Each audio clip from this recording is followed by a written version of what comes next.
नमस्कार दोस्तों, मैं आप सभी का सृष्टि नर्सिंग एकेडमी की ऑनलाइन क्लासेज में स्वागत करता हूं। आशा करता हूं कि आप सभी स्वस्थ होंगे।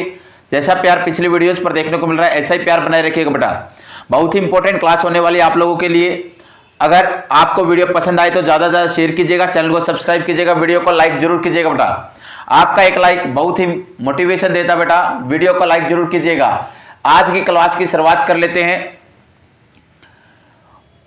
रख हौसला वो मंजिल भी आएगा, प्यासे के पास चल के समंदर भी आएगा।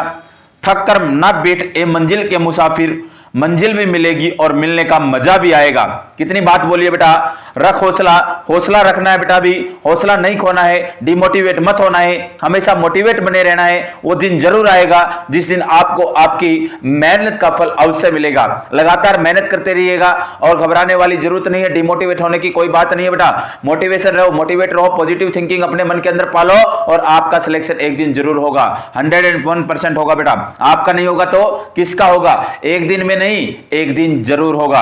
आज की क्लास की शुरुआत करते हैं। सबसे प्यारा इंपॉर्टेंट क्वेश्चन है, the nurse has been working with the labouring client.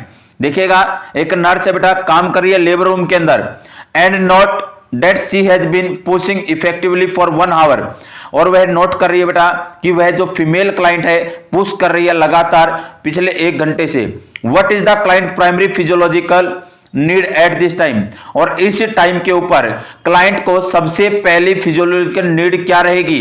देखिएगा, एक नर्स है बेटा, लेबर रूम के अंदर ड्यूटी कर रही है और ड्यूटी कर रही है और क्लाइंट के अंदर बेटा क्या है, लेबर पेन आ रखा है और वो बेटा बियर डाउन करने की लगातार 1 घंटे से कोशिश कर रही है। तो इस टाइम के ऊपर प्राइमरी फिजियोलॉजिकल नीड क्या रहेगी? सबसे पहली जरूरत क्या रहेगी? एम्बुलेशन, उस महिला को एम्बुलेट करवाना है। Rest between the contraction, contractions के बीच में रेस्ट करवाना है। चेंज पोजीशन फ्रीक्वेंटली, बार बार उसकी पोजीशन को चेंज करना है।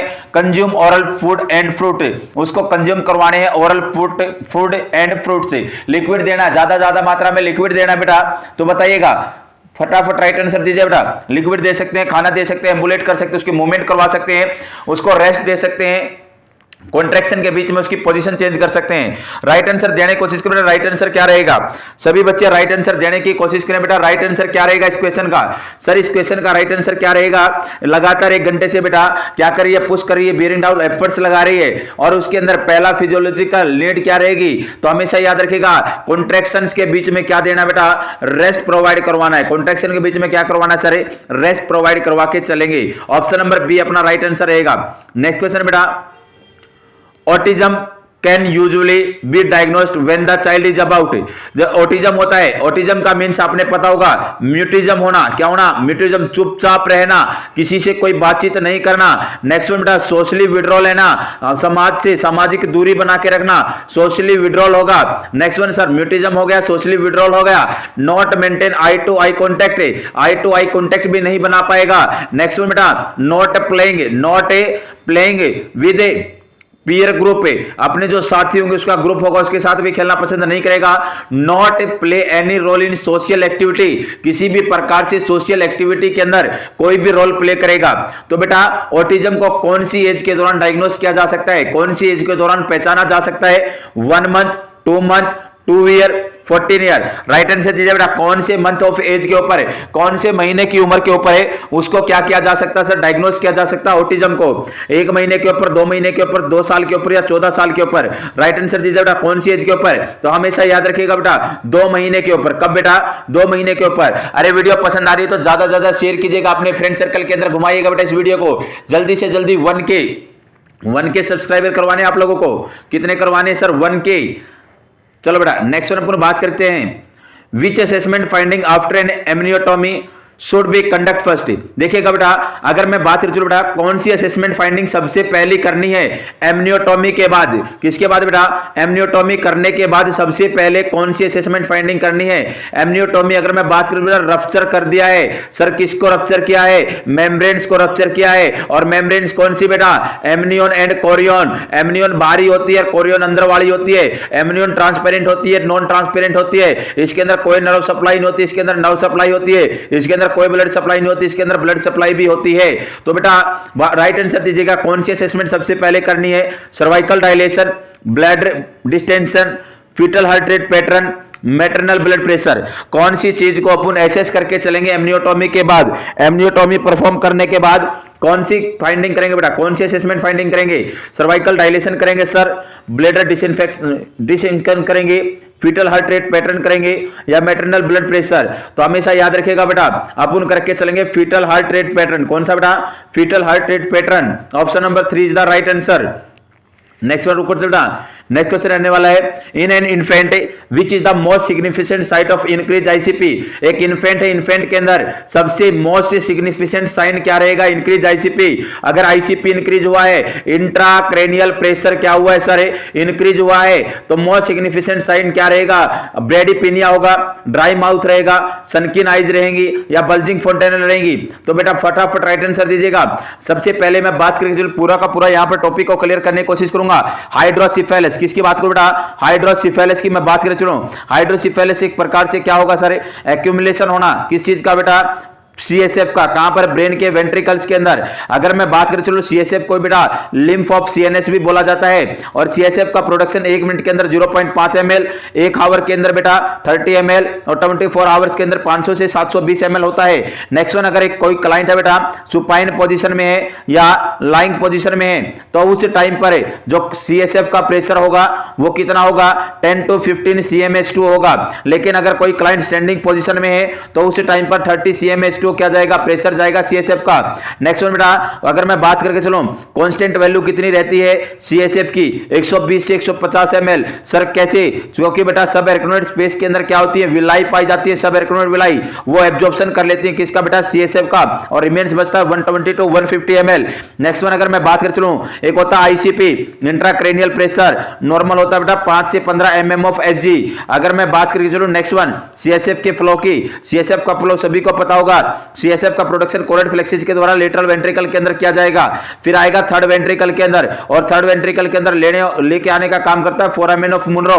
या बेटा मैं बात करूं इंट्रावेंट्रिकुलर फोरामेन, फिर थर्ड वेंट्रिकल से फोर्थ वेंट्रिकल में आएगा सर, कुछ अमाउंट में प्रोडक्शन होगा थर्ड वेंट्रिकल के अंदर भी सीएसएफ का, फोर्थ वेंट्रिकल के अंदर लेके आने का काम करेगा सेरेब्रल एक्विडक्ट या एक्विडक्ट ऑफ सिल्वी से, और फोर्थ वेंट्रिकल के अंदर आने के बाद बेटा फोर वेंट्रिकल से बेटा एक तो सेंट्रल कैनाल के अंदर चला जाएगा सर, एक मीडियल एपरेचर के द्वारा, एक लेटरल एपरेचर के द्वारा सब एरिकनोइड स्पेस में डाल दिया जाएगा।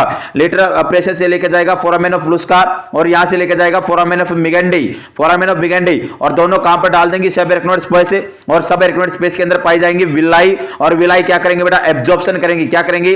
एब्जॉर्प्शन करेंगी। नेक्स्ट वन, अगर मैं बात करें चलो बेटा नेक्स्ट अगर बात करें चलो बेटा इसके कोजेज क्या रहते हैं? एक तो कंजेनाइटल कोज होगा, एक एक्वायर्ड कोज होगा। कंजेनाइटल के अंदर बेटा बाय बर्थ मैटरनल इन्फेक्शन के कारण हो सकता है सर। नेक्स्ट वन बेटा कंजेनाइटल ट्यूमर प्रेजेंट हो। Next one congenital brain malformation, और ब्रेन मालफॉर्मेशन के अंदर दो आते हैं, एक तो आता है डेंडी वॉल्कर सिंड्रोम, एक आता है Arnold cherry syndrome. Arnold cherry syndrome के अंदर क्या होगा? ब्रेन स्टेम और सेरिबेलम दोनों का हर्निएशन हो जाएगा स्पाइनल कॉर्ड के अंदर। किसके द्वारा बेटा? किसके द्वारा? फोरामेन ऑफ मैग्नम के द्वारा। Next one Dandy Volker syndrome के अंदर क्या होगा? फोर्थ वेंट्रिकल के अंदर सिस्ट का फॉर्मेशन हो जाएगा। नेक्स्ट वन बेटा अगर मैं बात करें चलो थर्ड वेंट्रिकल है बेटा, वहां पर क्या देखने को मिलेगा? थर्ड वेंट्रिकुलर स्टोम देखने को मिल सकता है। Next steno aqueduct, cerebral aqueduct के अंदर स्टीनोसिस देखने को मिल सकता है। नेक्स्ट वन एक्वायर्ड कोज के अंदर क्या आएगा? मेनिंजाइटिस आ सकता है, एंसेफेलाइटिस आ सकता है, ब्रेन ट्यूमर, और मोस्ट कॉमन ब्रेन ट्यूमर होती है मेडुलोब्लास्टोमा। नेक्स्ट वन बेटा अपने को बर्थ इंजरी के कारण भी देखने को मिल सकता है। नेक्स्ट वन टू टाइप का होता है, कम्युनिकेटिंग और नॉन कम्युनिकेटिंग। कम्युनिकेटिंग के अंदर बेटा इंबैलेंस होगा प्रोडक्शन और एब्जॉर्प्शन में, किसी भी प्रकार का ऑब्स्ट्रक्शन नहीं होगा पाथवे के अंदर, लेकिन नॉन कम्युनिकेटिंग के अंदर बेटा ऑब्स्ट्रक्शन पाएगा बेटा पाथवे के अंदर। Next one sign and symptom, sign and symptom के अंदर सबसे पहले हेड एनलार्जमेंट होगा, और हेड एनलार्जमेंट होगा। Next one thin wide and separate skull bone मिलेंगे बेटा। नेक्स्ट वन परक्यूशन करेंगे तो बेटा मैकवन साइन आएगा, क्रैक पोट साउंड सुनाई देगी। नेक्स्ट वन बेटा बल्जिंग फोंटेनल होगा। नेक्स्ट वन बेटा फ्रंटल फूसिंग होगा। अगर मैं बात करूं तो बेटा नियोनेट के अंदर सबसे पहले क्या देखने को मिलेगा? हाई श्रील क्राई देखने को मिलेगी, हाई श्रील क्राई देखने को मिलेगी। सेकंड अगर मैं बात करूं तो बेटा लॉस ऑफ एपेटाइट भी देखने को मिल सकता है, इरिटेबिलिटी भी देखने को मिल सकती है। अगर मैं टोटलर की बात करूं चलो टोटलर के अंदर बेटा हेडेक होगा। क्या होगा सर? हेडेक होगा। और बेटा मैं बात करके चलूं अगर लेट चाइल्डहुड की, लेट चाइल्ड की मैं बात करूं चलो बेटा उसके अंदर क्या देखने को मिलेगा? अल्टर्ड लेवल ऑफ कॉन्शियसनेस देखने को मिलता है। मैनेजमेंट के अंदर मैं बात करूं चलो मैनेजमेंट के अंदर हमेशा याद रखिएगा क्या करेंगे? अगर मैं मेडिकल केमिकल मैनेजमेंट की बात करें चलो बेटा एसिटाजोलामाइड देके चलेंगे और ये इसके अंदर बेटा कम्युनिकेटिंग हाइड्रोसिफेलिस के अंदर दे सकते हैं। सेकंड बेटा ग्लाइसरोल का यूज कर सकते हैं। अगर नॉन कम्युनिकेटिंग हाइड्रोसिफेलिस है बेटा इसके अंदर शंट अप्लाई करना होगा। एक वीपी शंट करते हैं, एक वीए शंट करते हैं। वीपी शंट बेटा किस किस के बीच में, लेटरल वेंट्रिकल और पेरिटोनियम के बीच में, और ये बेटा लेटरल वेंट्रिकल और एट्रियम के बीच में। नेक्स्ट वन थर्ड वेंट्रिकुलोस्टोमी करके चलते हैं। एक जो थर्ड वेंट्रिकल है उसके बेस के ऊपर क्या बनाते हैं कि एक होल बना देते हैं, बाईपास कर देते हैं। नेक्स्ट वन बेटा मैनेजमेंट के अंदर मैं बात करूं चलो बेटा प्री ऑपरेटिव के अंदर क्या करना सर, प्री ऑपरेटिव के अंदर हमेशा याद रखिएगा अपन एग मैट्रेस का यूज कर सकते हैं, एयर मैट्रेस का यूज कर सकते हैं प्रिवेंट करने के लिए। किससे बेटा, किसे प्रिवेंट करने के लिए, बेड सोर से प्रिवेंट करने के लिए। नेक्स्ट बेटा चेंज करते रहेंगे पोजीशन बार बार। और बेटा पोस्ट ऑपरेटिव के अंदर मैं बात करूं चलो बेटा पोस्ट ऑपरेटिव के अंदर सर क्या करना है, पोस्ट ऑपरेटिव के अंदर हमेशा याद रखिएगा बेटा अपन क्या करके चलेंगे सर, अपन क्या करेंगे अनअफेक्टेड या अनऑपरेटेड साइड पोजीशन प्रोवाइड करेंगे। सेकंड में बेटा हमेशा याद रखिएगा अगर अगर अगर अगर अगर क्या करने के बाद भी अपने को शंट अप्लाई करने के बाद भी आईसीपी बढ़ा हुआ है तो हेड एलिवेटेड पोजीशन देंगे, 15 से 30 डिग्री उठा देंगे। नेक्स्ट में बेटा अगर आईसीपी नॉर्मल है तो फ्लैट पोजीशन देंगे और इसकी कॉम्प्लिकेशन होती है विजन लॉस। मैंने पूरा का पूरा टॉपिक यहां पर क्लियर किया है और इसके अंदर बेटा ना तो सनकिन आइज देखने को मिलेंगी, ना ड्राई माउथ, ना ब्रेडी पीने, इसके अंदर बल्जिंग फॉन्टेनल देखने को मिलेगा। नेक्स्ट क्वेश्चन बेटा आज की क्लास का, the nurse is monitoring a client in labour, the nurse suspect umbilical cord compression. देखिएगा बेटा नर्स मॉनिटर करिए कि क्लाइंट को लेबर रूम के अंदर नर्स सस्पेक्टेड है कि इसके अंदर अम्बिलिकल कॉर्ड कंप्रेशन हो गया है। If which is noted on external monitor tracing during a contraction. तो उसने क्या नोटिस किया बेटा, क्या नोटिस किया, एक्सटर्नल मॉनिटर किया है tracing during a contraction. Contraction के दौरान वेरिएबिलिटी होगा, एक्सेलरेशन होगा, अर्ली डिसेलरेशन होगा या वेरिएबल डिसेलरेशन होगा। तो राइट आंसर दीजिएगा बेटा, राइट आंसर दीजिएगा। देखिएगा मैं आप लोगों को एक ट्रिक बता रहा हूं बेटा याद रखिएगा। वेरी अर्ली लेडी किस नाम से बेटा, वेरी अर्ली लेडी ऊपर है पिनियारी, ऊपर है पिनियारी के नाम से याद रखिएगा। वेरी अर्ली लेडी ऊपर है पिनियारी। अगर ऐसा क्वेश्चन आपको कहीं भी फंसे तो इस ट्रिक से याद करने की कोशिश कीजिएगा। वी से है बेटा वेरी से है वेरिएबल, ई से है बेटा अर्ली डिसेलरेशन, एल से है बेटा लेट डिसेलरेशन। अम्बिलिकल कॉर्ड के अंदर कंप्रेशन हो गया है तो वेरिएबल आएगा, हेड कंप्रेशन हो गया है, हेड कंप्रेशन हो गया तो अर्ली डिसेलरेशन आएगा, और बेटा प्लेसेंटल इनसफिशिएंसी हो गई है तो लेट डिसेलरेशन आएगा। और क्वेश्चन के अंदर बोला गया है अम्बिलिकल कॉर्ड कंप्रेशन हुआ है तो वेरिएबिलिटी आएगा, एक्सेलरेशन आएगा, अर्ली आएगा, वेरिएबल आएगा। तो हमेशा याद रखिएगा वेरिएबल आएगा, क्या आएगा बेटा, वेरिएबल डिसेलरेशन आएगा। मैंने बोला वेरी अर्ली लेडी और ऊपर है पिनियारी, ऊपर है पिनियारी, पी से placental insufficiency, head compression, umbilical cord compression, variable deceleration, early deceleration और लेट डिसेलरेशन। तो अपना राइट आंसर जाएगा ऑप्शन नंबर 4। याद रखिएगा हमेशा ये ट्रिक को बेटा। नेक्स्ट क्वेश्चन है cause of hydrocephalus include, hydrocephalus का कॉज क्या होगा, deficiency of amniotic fluid, amniotic fluid का कम होना, decrease secretion of CSF, secretion CSF का कम होना, increase secretion of CSF, secretion ज्यादा होना, absence of secretion of CSF, CSF का जो सिक्रीशन है बिल्कुल एब्सेंट हो गया है। तो हाइड्रोसिफेलिस का कॉज क्या रहेगा, cause of hydrocephalus include deficiency of amniotic fluid, decrease secretion of CSF, absence of secretion of CSF, increase secretion of CSF. तो हमेशा याद रखिएगा राइट आंसर रहेगा बेटा increase secretion of CSF, increase secretion of CSF. Option number 4 is the right answer. अगर कोई बच्चा हरियाणा से क्लास को लाइव देख रहा है बेटा तो याद रखिएगा डीएमईआर नहीं, रोहतक पीजीआई के अंदर वैकेंसी आने वाली है दिसंबर के अंदर ही आपको कोई ना कोई नोटिस देखने को मिल जाएगा पीजीआई रोहतक का। तो एग्जाम हो सकता है बेटा उसका आने वाले जनवरी या फरवरी के अंदर उसका एग्जाम कंडक्ट करवा लिया जाएगा। तो अभी से तैयारी स्टार्ट कर दे बेटा, अपनी प्रिपरेशन स्टार्ट कर दें। रोहतक पीजीआई के अंदर वैकेंसी आएंगे और कम से कम 500 to 600 वैकेंसी आएंगी बेटा, 500 to 600 वैकेंसी आएंगी। नेक्स्ट क्वेश्चन रहने वाला है, देखिएगा the nurse in A labouring room is monitor with dysfunctional labour. देखिएगा एक नर्स है लेबर रूम के अंदर और मॉनिटर कर रही है, डिसफंक्शनल लेबर है, डिसफंक्शनल है बेटा, लेबर अच्छा नहीं हो रखा है। टू एसेस फीटल और मैटरनल कंप्रेशन, तो उसने बेटा एसेस किया फीटल और मैटरनल कॉम्प्रोमाइज है। Which assessment finding indicate the nurse that fetus और मदर कंडीशन इज कॉम्प्रोमाइज्ड। तो कौन सी कंडीशन उसको देखने को मिलेगी, कौन सी चीज को उसने एसेस किया है कि उसको इंडिकेट कर रहा है फीटस और मदर दोनों की कंडीशन कॉम्प्रोमाइज्ड है। सर मैटरनल फैटिक, मैटरनल थक चुकी है बेटा। कोऑर्डिनेट यूट्राइन कॉन्ट्रैक्शन, कोऑर्डिनेट हो रहे हैं uterine contraction. Progressive changing in cervix, cervix के अंदर लगातार चेंजेस होते जा रहे हैं। Persistent decrease in fetal heart rate, लगातार डिक्रीज हो रही है फीटल हार्ट रेट। तो बताइएगा बेटा, लेबर रूम के अंदर मॉनिटर कर रही है डिसफंक्शनल लेबर को, और बेटा एसेस किया उसने फीटल और मैटरनल दोनों कॉम्प्रोमाइज हो चुके हैं। कौन सी फाइंडिंग इंडिकेट करेगी कि फीटस और मदर दोनों क्या हो चुके हैं, कॉम्प्रोमाइज हो चुके हैं? तो राइट आंसर दीजिएगा बेटा, maternal fatigue, coordinate uterine contraction, progressive changes in the cervix, persistent decrease in fetal heart rate. तो राइट आंसर दीजिएगा बेटा, कौन सी कंडीशन इंडिकेट करेगी? Option A, second, third, fourth. तो हमेशा याद रखिएगा option number fourth, persistent decrease in the foetal heart rate, persistent decrease in the foetal heart rate. Option number fourth is the right answer जाएगा बेटा, option number fourth अपना right answer जाएगा। लगातार क्या डिक्रीज हो रही है? फीटल हार्ट रेट डिक्रीज हो रही है, और यह दर्शाएगा कि मैटरनल और फीटस दोनों कॉम्प्रोमाइज हो चुके हैं। नेक्स्ट क्वेश्चन बेटा, most common cause of neonatal death is, most common cause क्या है नियोनेटल डेथ का? डायरिया है, सेप्टिसीमिया है, जॉन्डिस है या हाइपोथर्मिया है? तो राइट आंसर दीजिए बेटा, most common cause of neonatal death is, most common cause of neonatal death क्या रहेगा? डायरिया रहेगा, सेप्टिसीमिया रहेगा, जॉन्डिस रहेगा, हाइपोथर्मिया रहेगा?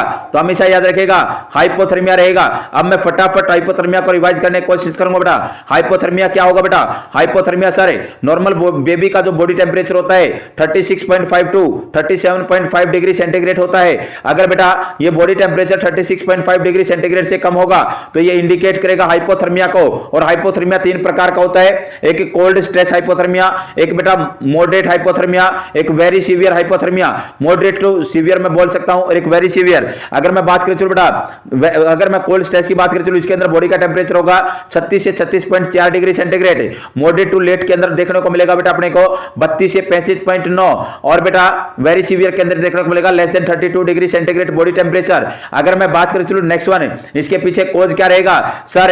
इसके पीछे कॉज रहता है, अगर मैं बात करूं बेटा लो बर्थ वेट बेबी और प्रीटर्म बेबी, प्रीटर्म बेबी होगा या लो बर्थ वेट बेबी होगा, उसके अंदर ब्राउन फैट की क्या होगी? कमी होगी। या मैं बोल सकता हूं बेटा कूल डिलीवरी रूम है, कूल डिलीवरी रूम है 26 से 28 डिग्री सेंटीग्रेड क्या होना चाहिए? टेम्परेचर होना चाहिए किसका बेटा? लेबर रूम का। अगर लेबर रूम का टेम्परेचर ठंडा है तब भी देखने को मिल सकता है हाइपोथर्मिया। नेक्स्ट वन हमेशा याद रखेगा, न्यूबॉर्न बेबी है, नियोनेट है, नियोनेट के अंदर एक्सिलरी रूट का यूज किया जाता है टेम्परेचर को चेक करने के लिए। अगर बेटा कोई एग्जामिनर है, हेल्थ केयर प्रोवाइडर है, वो चेक करना चाहता है बॉडी का टेम्परेचर, तो क्या कर सकता है? डोर्सल सरफेस ऑफ हैंड का यूज कर सकता है टेम्परेचर को एसेस करने के लिए, और वो एसेस करेगा एब्डोमेन को, नेक्स्ट वन फिट को, हैंड को। अगर तीनों वो में तो नॉर्मल कंडीशन है। अगर एब्डोमेन फिट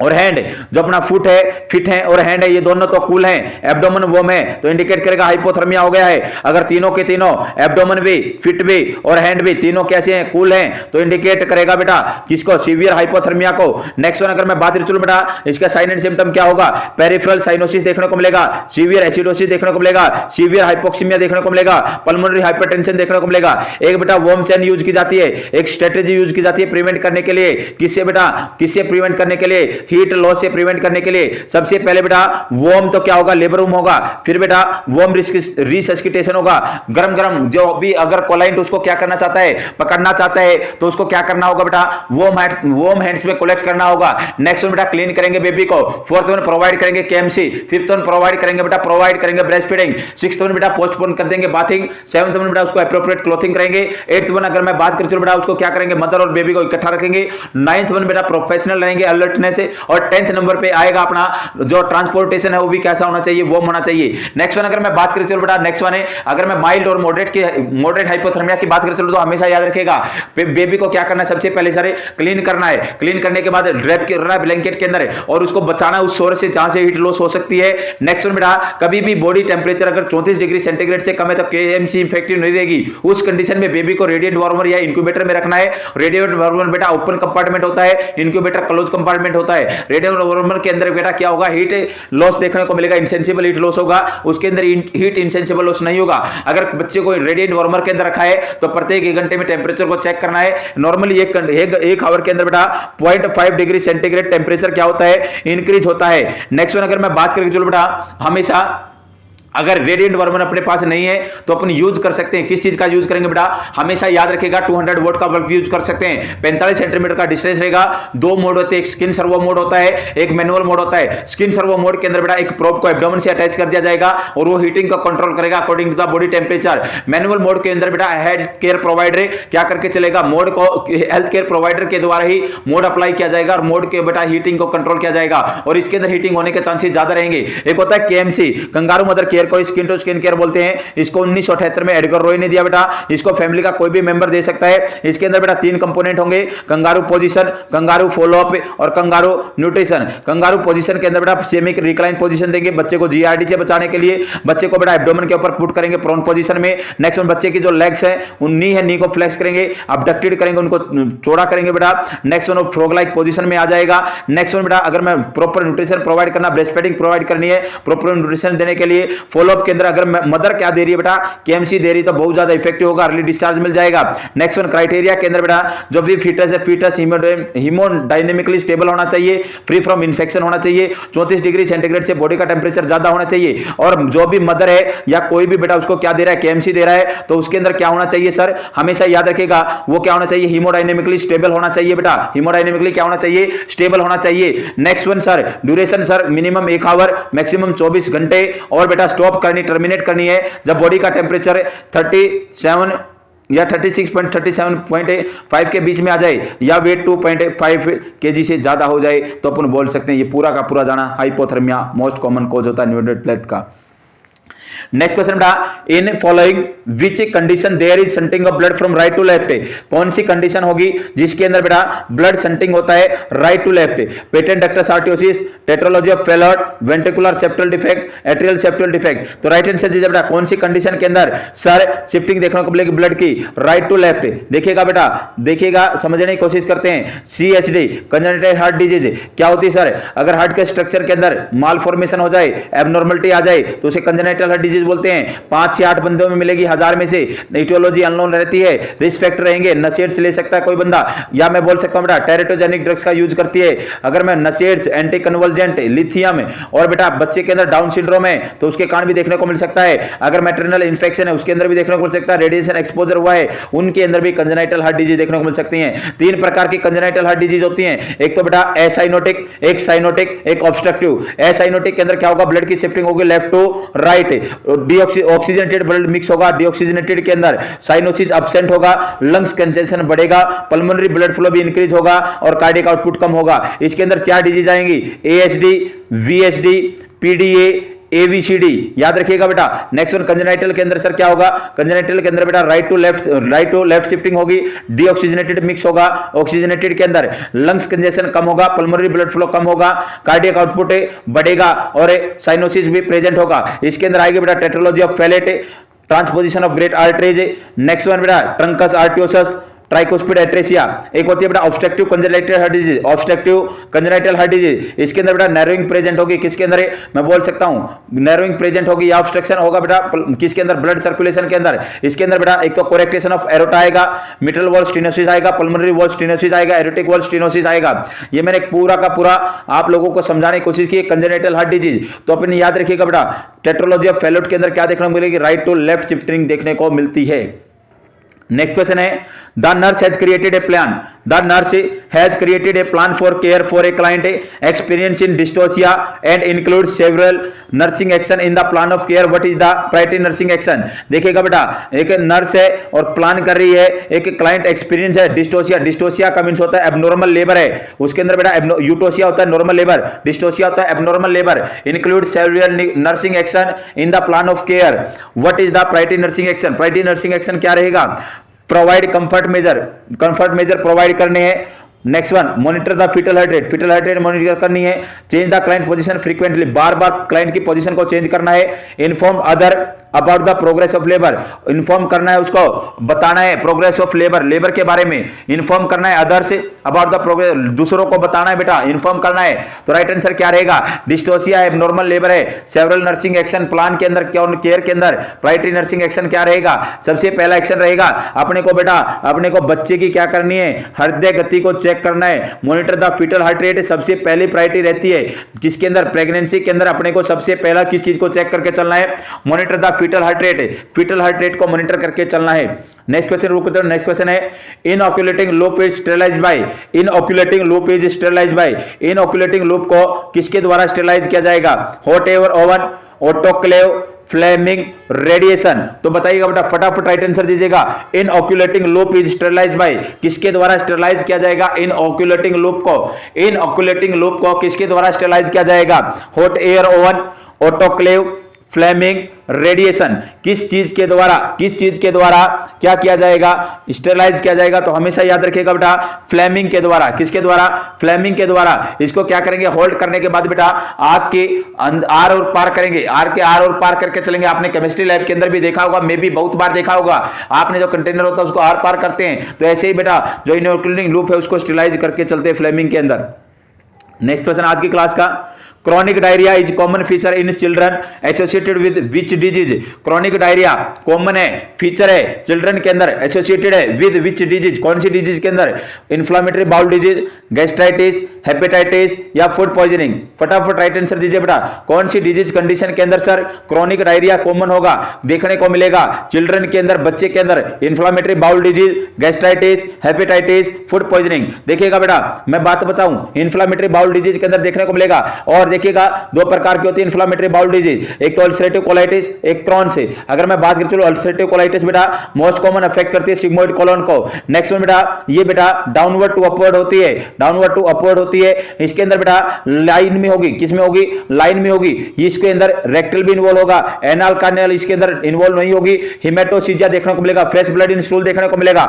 नेक्स्ट में बेटा फिशर वगैरह इसके अंदर एब्सेंट होगा, वेट लॉस एब्सेंट देखने को मिलेगा, इतना ज्यादा देखने को नहीं मिलेगा।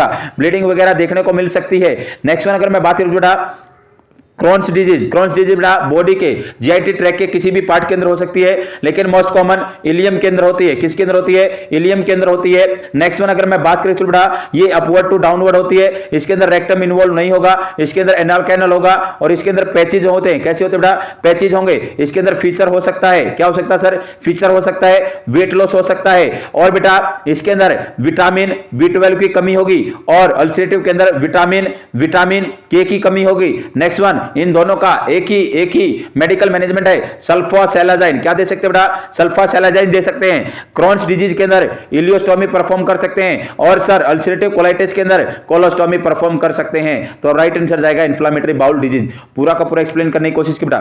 नेक्स्ट क्वेश्चन बेटा आज की क्लास का, which of the following condition is not involve in croup syndrome.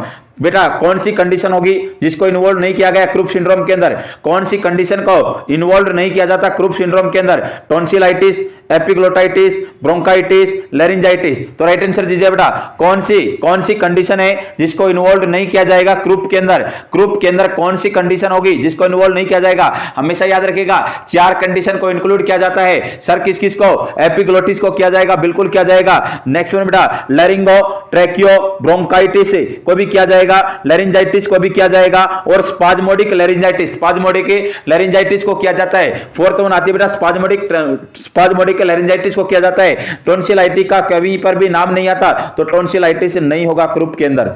Next question बेटा देखिएगा, चाणक्य जी ने कितनी अच्छी बात बोली है, जीवन को आसान नहीं बल्कि खुद को मजबूत बनाना पड़ता है और उत्तम समय का कभी सही समय नहीं आता बल्कि समय को उत्तम बनाना पड़ता है। अरे चाणक्य जी आपको बहुत सलाम है, आपने कितनी अच्छी बात बोली है, जीवन को आसान नहीं बल्कि खुद मजबूत बनाना पड़ता है, उत्तम समय का कभी सही समय नहीं आता बल्कि समय को उत्तम बनाना पड़ता है। अरे बेटा आप रोटी का जब टुकड़ा ही नहीं तोड़ोगे, मुंह में लेकर जाने की कोशिश ही नहीं करोगे, तो क्या आपकी थाली के अंदर से, आपकी प्लेट के अंदर से रोटी का टुकड़ा आपके मुंह में चला जाएगा क्या? अरे कुछ तो कॉमन सेंस लगाओ। जब मेहनत करोगे और मेहनत का फल अवश्य मिलता है, देर भले सवेर, आज नहीं तो कल मिलेगा जरूर बेटा, मेहनत का फल मिलेगा जरूर। आपके भाग्य का कोई दूसरा बंदा नहीं लेके जा सकता।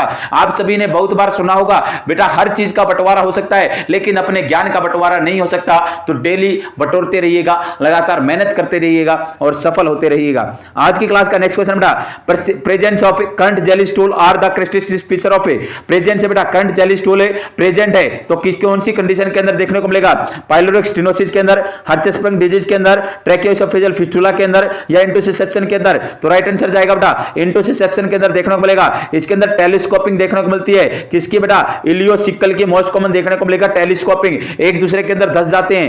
नेक्स्ट क्वेश्चन है बेटा all are true regarding measles vaccine except सारी की सारी बातें सही हैं किसके रिगार्डिंग बेटा मीजल्स के रिगार्डिंग किसी एक बात को छोड़कर। ऑप्शन फर्स्ट है freezer dried live attenuated vaccine, ये बेटा फ्रीजर ड्राइड है लाइव एटेन्यूएटेड वैक्सीन है। Next one single intramuscular dose है ऑफ 0.5 ml, ये सिंगल इंट्रामस्कुलर डोज देते हैं 0.5 ml देते हैं। Is occasionally associated with toxic shock syndrome, इसके कारण बेटा क्या हो जाता है टॉक्सिक शॉक सिंड्रोम देखने को मिल सकता है। कॉन्ट्राइंडिकेटेड इन प्रेगनेंसी या प्रेगनेंसी के अंदर कॉन्ट्राइंडिकेटेड रहती है। तो फटाफट राइट आंसर दीजिएगा बेटा। सारी की सारी बातें ठीक है बेटा मीजल्स के बारे में ठीक है सारी की सारी बातें, एक बात को छोड़कर। ये freezer dried live attenuated vaccine है, सिंगल इंट्रामस्कुलर डोज है 0.5 ml है। नेक्स्ट वन ओके इसके टॉक्सिक शॉक सिंड्रोम के अंदर बेटा सीवियर वोमिटिंग, सीवियर डायरिया और हाई ग्रेड फीवर, तीन साइन आते हैं सीवियर वोमिटिंग, सीवियर डायरिया और हाई ग्रेड फीवर। और कॉन्ट्राइंडिकेटेड प्रेगनेंसी के अंदर कॉन्ट्राइंडिकेटेड है। तो बेटा हमेशा याद रखिएगा इसको बेटा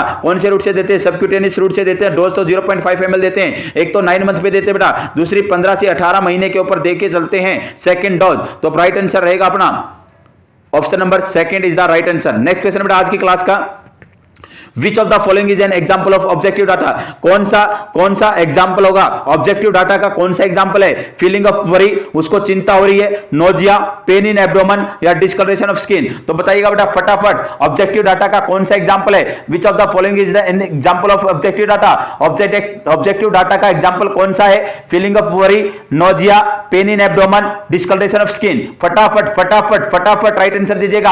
अगर क्लास आपको अच्छी लग रही है, समझ में आ रही है तो ज्यादा से ज्यादा शेयर कीजिएगा बेटा। वीडियो को लाइक करना ना भूले, वीडियो को लाइक जरूर करें। तो देखिएगा दो प्रकार का डाटा होता है सब्जेक्टिव और ऑब्जेक्टिव। सब्जेक्टिव तो बेटा वह डाटा जो कि खुद क्लाइंट या उसका रिलेटिव क्या दे इंफॉर्मेशन दे सकता है। लेकिन अगर मैं बात करके चलो बेटा जैसे कि वो बता रहा है मेरे एब्डोमेन में पेन है, अपने आप सेल्फ इंफॉर्मेशन दे, उसको बोलते हैं सब्जेक्टिव डाटा। अगर बेटा कोई हेल्थ केयर प्रोवाइडर या अन्य कोई पर्सन नोटिस करे उसको बोलते हैं ऑब्जेक्टिव डाटा। तो इसके अंदर बेटा डिस्कलरेशन ऑफ स्किन, क्या बेटा डिस्कलरेशन ऑफ स्किन अपना क्या रहेगा ऑब्जेक्टिव डाटा रहेगा, राइट आंसर रहेगा।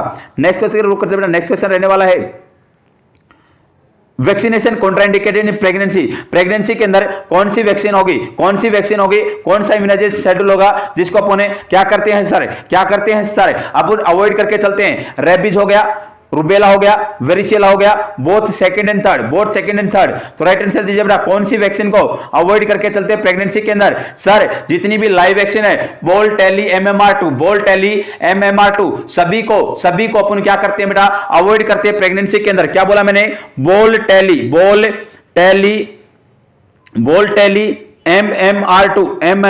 MMR2 देखिएगा। BCG, OPV, live influenza, T से टाइफॉइड, ई से बेटा इकोलाई मैं बोल सकता हूं, एपिडेमिक टाइपस बोल सकता हूं। Next one live plague, next one yellow fever, measles, mumps, rubella और रोटावायरस और बेटा chicken pox, varicella zoster virus, ये सभी बेटा कैसी होती हैं लाइव होती हैं। इनको अपन कभी भी यूज नहीं करते प्रेगनेंसी के दौरान। किसके दौरान प्रेगनेंसी के दौरान। Next one Haryana CM has died के नाम से अपन याद रख सकते हैं। डीपीटी हो गया, हिब हो गया, साइटोमेगालो वायरस हो गया, रेबीज हो गया, हेपेटाइटिस बी हो गया, मेनिंजोकोकल हो गया, ये सारी होती है बेटा किल्ड वैक्सीन। इनको अपन प्रेगनेंसी के अंदर यूज कर सकते हैं लेकिन लाइव को कभी भी प्रेगनेंसी के अंदर यूज नहीं करते। तो प्रेगनेंसी के अंदर अगर यूज करेंगे जैसे कि रूबेला के किया तो कंजेनाइटल हार्ट डिजीज, कैटारेक्ट और डिफनेस देखने को मिल सकती है। तो हमेशा जैसे कि रूबेला वैक्सीन लगाने के बाद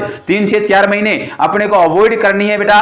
किसको अवॉइड करना है प्रेगनेंसी को अवॉइड करके चलना है। तो अपना राइट आंसर रहेगा बेटा both second and third. Sir varicella भी और रूबेला भी दोनों कैसी है बेटा लाइव वैक्सीन है। जितनी भी लाइव वैक्सीन होती है सभी को कॉन्ट्राइंडिकेटेड रखना है प्रेगनेंसी के अंदर। आज की क्लास को बेटा अपन यहीं पर समाप्त करते हैं। अगर वीडियो आपको पसंद आए तो ज्यादा से ज्यादा शेयर कीजिएगा, चैनल को सब्सक्राइब कीजिएगा, वीडियो को लाइक कीजिएगा। आप सभी का जुड़ने के लिए बहुत बहुत धन्यवाद।